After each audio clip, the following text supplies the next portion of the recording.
Saya sampaikan ke Kapolri, saya minta semua petugas dinaikin pangkat luar biasa karena bertugas di lapangan, membela negara, membela rakyat, ya kan, menghadapi anasir-anasir.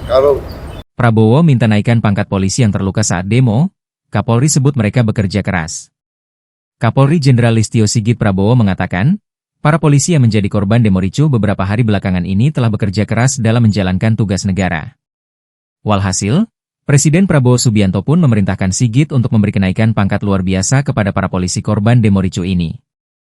Hal tersebut Sigit sampaikan usai mendampingi Prabowo menjenguk para polisi dan masyarakat yang menjadi korban demo di RS Polri, Jakarta Timur, Senin, 1 September 2025.